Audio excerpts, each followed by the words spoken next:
Alright guys, this is a Longplay review for Mag Max on the Amstrad CPC, released by Ocean Software on their Imagine label in 1986. And this is an arcade conversion of a little remembered coin-op from Nichibutsu, released a year earlier in 1985. Now, Nichibutsu was the video game brand of a company called Nihon Busan, and I'm probably pronouncing both incorrectly, but hey, what the hell. And they had big hits with Mooncrester and Crazy Climber. This one wasn't so successful, but it has a soft spot in a lot of people's hearts. And I'm surprised to hear Nihon Busan lasted until 2014, although it was only 2005 their last arcade game was released, and by 2007 they were just licensing out their IP. So as we look at the coin-op version here first, just so we can compare to the Amstrad version in a few minutes, you'll see it's a cool little horizontally scrolling shooter with a rather impressive scaling, almost 3D background and play area. That actually, still looks impressive today, and not a bad feat to pull off in 1985. And you can at points switch between the upper area, which is the sort of scaling sort of pseudo 3D background, and the lower underground sections, which is a sort of more traditional fixed sort of side-on 2D view. However, the underground sections do add in things like stalactites and lava blasts. But sometimes one of those areas will be easier to navigate through than the other, so you may have to play through this a few times to discover which area is the best to go through, the upper or the lower. Even more cooler though is you control a transforming robot, the Mag Max. So if you're a fan of Transformers and maybe Mask, you're going to vibe off this a lot. Very, very mid-80s this. So you start off with a little ship, but as you progress you can collect the upper torso and head, then the legs, and also the final laser weapon that can destroy most ground targets. The fully formed Mag Max will behave differently underground or to overground to compensate for the fact there's no ground targets there. But at the end of the second and fourth level you face off against the three-headed robotic Dragonia boss, after which the game just loops. But it's definitely fun for a quick blast and plays rather nicely and smoothly. It would soon be forgotten about though as just another sort of generic shooter, but the transforming robot touch is really, really cool, and it gives it a lot of charm and longevity, and it's definitely memorable. So a cool little arcade game. But time, guys, at last to move on to the Amstrad version.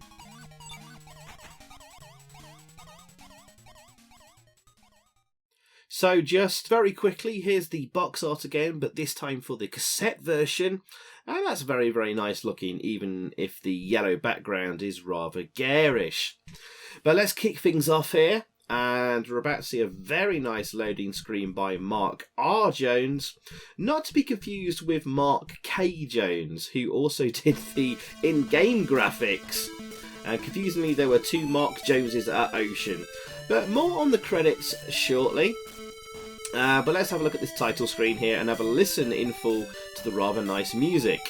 It says here, take control of Max and search the planet for the component parts. As the assembly takes place, his power and defences will increase.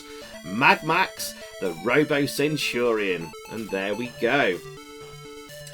So who is the composer of this excellent music, and assumingly the same for the in-game sound effects? Well, we're not sure. To me, the sounds used in the music and sound effects in-game sound very reminiscent of Arkanoid. The composer of that was apparently Martin Galway, who's far more famous for his C64 tunes. But apparently he did dip into doing music for at least the ZX Spectrum, so it's entirely possible he did some Amstrad CPC tunes too, and this may well be one of them. So yeah, the first time I encountered this game Mag Max was on one of my Amstrad live streams called the Amstream. and this was requested one night, and I checked it out, and I was really impressed by it. That was maybe a year ago, and then recently again someone else requested it, and we played a little bit more of it, and I really liked it. At least first impressions were really good, and I said there and then on the stream that I would come back and do a long play of this very soon, and I'm a man of my word. And this one goes out to Retro Unlim, who requested it and is a big fan of this game. Anyway, that's the end of the loop of music, so I'm going to kick things off now. Sadly, no intro sequence as you rise from the caves below, but yeah, this looks really good. Okay, the backgrounds are rather plain, but it's very colourful. Certainly the sprites and the laser fire coming out there with some very nice shooty sound effects there. And it's scrolling pretty smoothly at a slow pace, but then again, so did the arcade original. Don't want to go in too fast, otherwise it becomes unplayable. Yeah, really nice sound effects there, and really nice sprites. Oh look, I've just collected a part of the robot there, and I've just transformed. And there's one of the, should we call it a warp tunnel? I don't know, to the lower underground section. Now this doesn't have any turrets placed on the ground and floor, because now we've got a sort of side-on view, so this just chucks a lot more waves of enemies at you with different attack patterns. Oh look, now we're fully upgraded. We've got the legs, and we've got the laser weapon, or as someone said on the stream, a fiery appendage. Oh, we will leave that there, keep it family friendly. You'll notice no stalactites falling down on our heads, and no lava and volcano explosions, sadly. But we've gone back to the surface. It doesn't do the pseudo 3D, slightly parallaxy scrolling that the arcade version does, but and that's a shame. It's kind of like a fixed 2D, but 2D scrolling thing. But you can't really expect that on an 8-bit home computer. Even that on the arcade seemed rather advanced for the time. So now we've got the laser weapon, we can actually destroy targets on the ground that were previously indestructible. But when we're firing our weapon, notice how far ahead the laser weapon is before it actually hits the ground. It's like a huge distance away from your sprite, which means if you're up close, you're not going to hit anything, and that's going to be a real problem later in the game. But as we switch to the underground section, you notice, because we're not shooting ground targets, it now fires slightly differently and fires out 3 waves of energy blasts or fire, whatever you want to call it. So hitting enemies that are really close up in front of you is not a problem in the underground sections. So actually, guys, you may want to stick to the underground sections as much as possible. However, I actually find them a lot harder with a constant wave of enemies and gunfire. But there's another reason you might want to stick to the lower levels is because of hitting things at the top of the screen in the upper section, and we'll try and illustrate it here perhaps. Now notice there's 2 things to hit at the top there. Well, your robot, when you've got legs, cannot go high enough to hit them. So look, I can't hit that turret there at the top. The red turret has been placed too high. Let's maybe see it again shortly, hopefully. Oh, a little respite in the action there, which is nice that happens. Again, I can't hit that with the laser weapon either. I can just about hit the turrets if it's just below like the orange rectangle. But if it's placed any higher than that, and the game does do that, you basically can't hit them. So I can't hit that blue hut there at the top. No chance. Can't even hit that because I'm like too close to it, if you saw that. And I think at times as well, guys, the collision detection with your bullets on, or laser weapon on enemies or turrets is rather suspect. It seems like sometimes it takes like 2 hits to kill them. Oh, we've just moved to the second stage here, actually. You can see the changing colour in the background there. And there's 4 stages in total, guys. So it doesn't matter if you're going through the upper or lower sections. When you reach a certain point, it will move to the next stage. And we'll start seeing some different enemies here and actually some different turrets. You can see which are 2 there at the top there, which I can't hit. These ones are now sort of popping up and out of the ground and shooting at you alongside the red ones we saw on the previous level. But yeah, I'm going to just keep an eye out for suspect collision detection. And often having a weapon that either shoots 2 waves of bullets or 3 waves doesn't seem to make much of a difference. Okay, collision. That went through that enemy there, I thought. Or maybe they're taking 2 hits to kill sometimes. No, I've now got three waves of fire, energy blast, whatever. Is it really giving me that benefit? It's kind of hard. That went through one of those enemies there. Yeah, I think there is something very sus with the collision detection on this game. It's hard to tell because sometimes it seems alright and sometimes not. But look how far in front your energy laser blast, let's call it laser blast, is before it actually sort of hits the ground. And it's got to be on the ground level to actually hit a target. So if any of these enemies are up close to me, it's not going to hit. I've mentioned that previously, but often, guys, it probably doesn't pay to be like the fully formed robot. It actually seems to make the game harder because now you can't hit targets at the top of the screen. You're also a bigger target for the blasts. And look, there's 3 of them. Oh, I can hit that one there, but I can't hit the very top one. So this is annoying me. You can tell. Initially, I was really impressed by this game, and I was like, wow, I'm going to have a great time making this long play. Ultimately, though, it turned into an exercise in frustration and anger and annoyance and all those other adjectives I could add. And it's annoying because this game is actually damn good. It's doing so many things well and right. It's such a daft thing that the placement of those objects at the top of the screen, how far ahead you shoot on the upper levels when you're the fully formed robot, and also, sadly, the collision detection at times, which I can't tell if it's off. Look, that went through that guy, surely. That laser blast there and that second to last enemy in the wave. What do you guys think in the comments? It feels off, especially more so when you're playing it.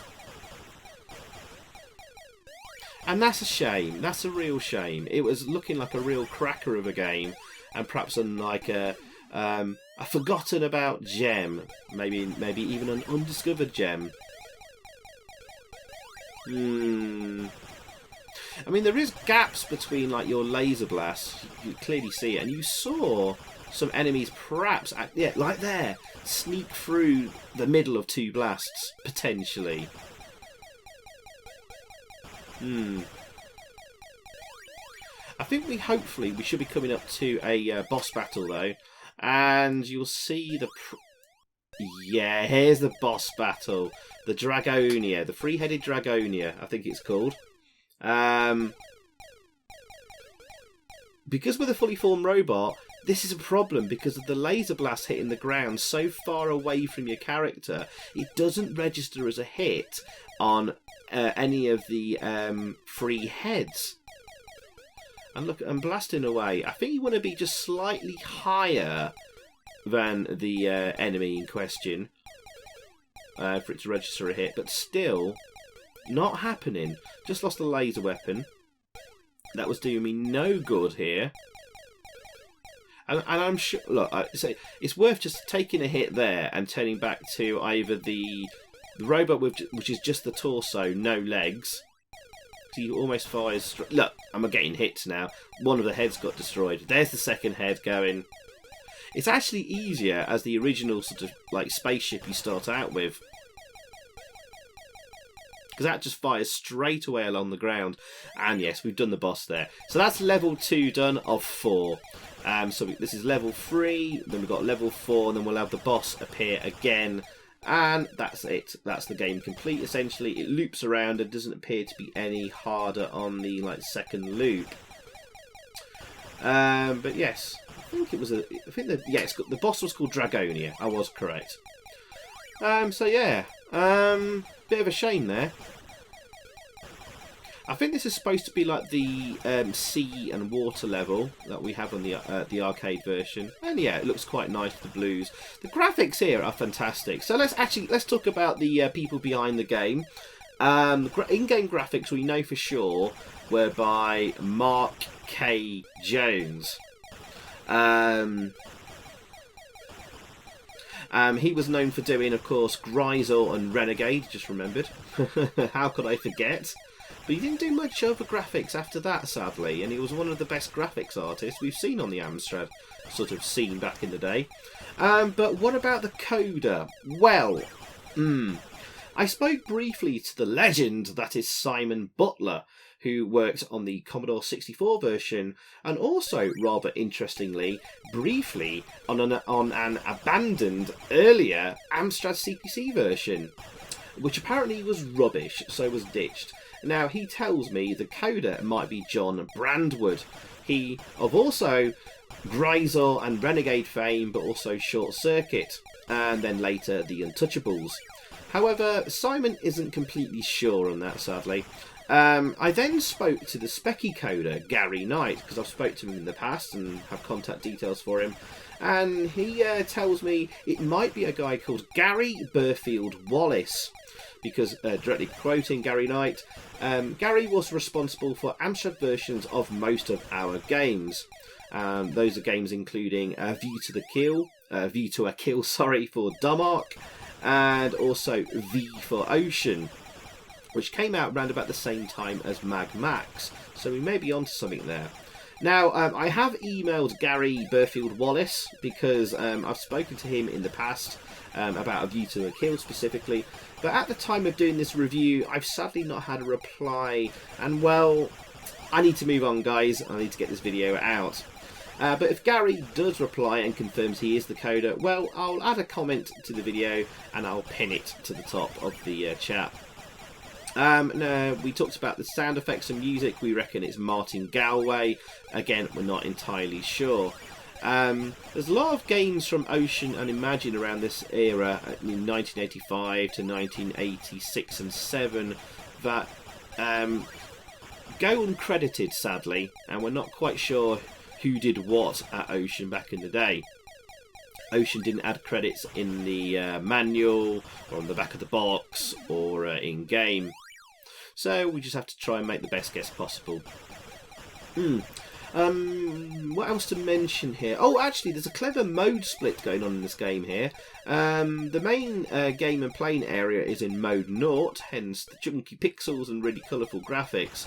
But the bottom heads-up display is in mode 1, so it's nice to see a mode split. And I think here, actually, I think it's time to talk about the other versions of this game. So we'll start with the ZX Spectrum version. Interestingly, it has the intro from the arcade version where you sort of rise from the cave on a lift sort of thing into the main area. That's cool. The main playing area doesn't look as good being in 2 colours, nor does it sound as good, but it scrolls the same as the Amstrad. However, the fully formed robot sprite is a lot wider, but it also doesn't have your fire starting at least several sprite lengths in front of you like the Amstrad version, which is good. Not so much for us Amstrad fans. Crucially though, I've not spotted an issue with hitting objects positioned at the top of the screen. They always sort of positioned slightly lower than is necessary. And it actually seems pretty decent overall. I'm not spotting any issues with collision detection either. What is a problem though on the Specky version is the background graphics on stage 2 make it really hard to make out enemy fire, and again on another later stage, and it's a real eyesore, and that's a problem. Overall though, it looks and plays pretty decently and is a good effort. And that was from Gary Knight. The Commodore 64 version, as expected, with the Commodore 64 excelling at side-scrolling shoot-em-ups, it moves smoothly and quickly. However, it all seems a bit rushed and basic. Even the C64 can do a lot better graphically, and levels are really short, but it seems overly hard to compensate. Doesn't have the hit detection issues that the CPC one does have, and I'm guessing this was a last minute rush job and should be no reflection on the talent involved, who all individually have done great work on other games on the C64. But overall pretty disappointing for the Commodore, but actually does play rather decently. But you can tell it's a rush job. Probably dropped on them at the last minute and given like a week or two to convert very quickly. That's my guess anyway. This also appeared on the NES, the Nintendo Entertainment System. And okay, this is by far the closest to the arcade version. Oh, as we move on to the final level here on the Amstrad version. Ooh, here we go. So the NES, absolutely brilliant actually, from the looks of it. Easily the most impressive. And if you were looking for the best home version of Mag Max to go for, well, the NES version is it. The only letdown is some flickery sprites at times, and the Dragonia boss that is stationary, doesn't move around, but the heads do move. Alright, anyway, back to the Amstrad version here quickly. This section on the final level, the overground section, is an absolute nightmare with those turrets that are fixed in place, but you can't destroy them, sadly, even with the laser weapon. So, for the final 4th level, you are better off sticking to the underground section all the way. In fact, it's easier to fight the boss because you don't have that issue of your gunfire coming out like halfway up the bloody screen if you're the fully formed robot. Actually, there are other versions of Mag Max. There were arcade port versions for the PlayStation 4, Nintendo Switch, and Wii U, apparently. And they all appeared from the Hamster Corporation, which is the company that Nihon Busan eventually sold all their IP to, effectively closing the company. And this was released as part of their Arcade Archive series. However, I've not seen these running to say how arcade perfect they are, but I assume they would be.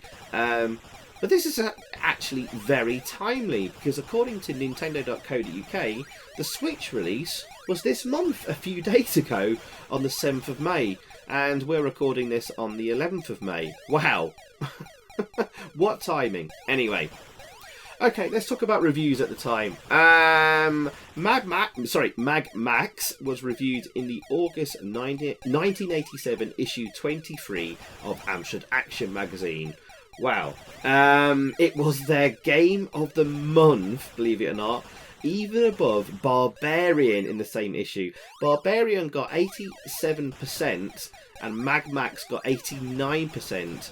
And also, Mag Max was awarded their Master Game Award, and Barbarian wasn't. Blimey. So let's give their review scores first here. Graphics, they gave 83%. Sonics, 42%. Grab factor, 90%. Staying power, 89%. With an overall AA rating of 89%. So yeah, the reviewer really praised and loved the game, but I spotted something in the review. He notes that he never encountered a boss. Unfortunately, that says a lot here, because it means he really didn't progress far into the game to really experience its problems, issues and downfalls. It was the same with me initially. When I played it recently on an Am stream, I too was wowed and loved it, and pretty much said at the time, long play video coming up, guys. I was like, I made it my mission to do a long play as soon as possible. But we didn't play it for long on the stream. So I was in the same place he was. You know, initial impressions were very good. And really, that sums up this game. Initially, very impressive. Nice colourful graphics, relatively smooth scrolling, and fast, smooth moving sprites. Tight controls. I have to make a mention of the controls. The controls are really good. It's got really nice shooty sound effects and noises, and all looks to be a great scrolling shoot 'em up. Oh, as we reach the final boss and end of the game here. However, frustration creeps in with some really suspect collision detection and issues on the upper levels, hitting targets that are placed too high up the screen, and as for you as the fully formed robot to hit. Underground, the waves of enemies are too much, and there's just too much of them coming thick and fast. And then the boss fight here, as you can see, is rather pathetic. You literally have to purposely take hits to downgrade your robot so you can actually hit the bloody thing. At least if you are above ground, it's much easier underground. And here, guys, we have now completed the game, and we've now started another loop. We'll just fast forward to show you the upper section, just to prove that we've now looped back to level 1. There we go, and yeah, you'll recognise these graphics. We're now back at the start of level 1. I mean, ultimately though, guys, these frustrations add up, and if you want to play this game seriously rather than a quick blast, it does disappoint. Just quick fast forward there to get to the kill myself and get to the high score table. But you may think I'm being harsh, but I have to admit, after being really excited and loving it when starting recording the long play and playing it on the live stream previously, by the end of it I almost hated the bloody thing. It was not a fun experience getting through this to the end. However, that's my problem. And that's just my personal opinion. On balance, a lot of people love this game, and it's still a really well-made product that you will find enjoyment in, especially if you're just taking things casually. And therefore, I'm going to give it a final score of 8 out of 10. Now, just to finish things off here, I'm just going to show you something that happened on my first run recording this long play. When we reached the 4th level here, a strange glitch and bug happened. Now, look at the laser towers, well, that were previously a real problem for me. You should see one coming up any second. Any second. There's one. It's not firing at me. Neither is the second one here. Something has gone wrong here. None of those evil laser towers are firing at me at all. And this makes the final level a complete piece of cake and walk in the park. And I had to re-record the whole bloody long play because I felt like, well, it feels like a bit of a cheat to do it like this and rather unfair. I've not been able to replicate this bug and glitch. So, but yeah, I thought I'd show you it anyway, guys. And I wouldn't make the full long play the one where this glitch happens. But yeah, none of the laser towers, by the way, that you cannot ever destroy, are firing at me. Woohoo! As we just fast forward here. Yep. And we're pretty much reaching the end of the entire level here. Coming up to the boss fight. And there we go. As we go back to normal speed here, we're back at the boss fight. And yeah. There you go. So there you go, guys. I know a lot of you love this game.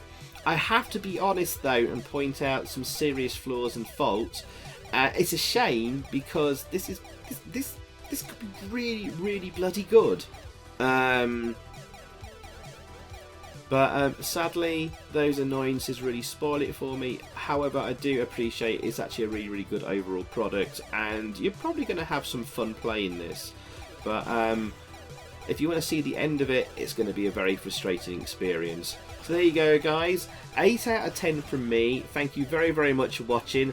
I hope you enjoyed, and I'll see you all again very, very soon, I'm sure. Thank you, and goodbye.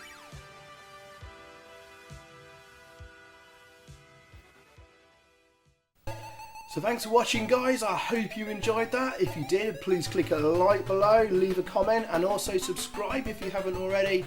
And over that way, there's another video for you to check out. Xyphoe, out.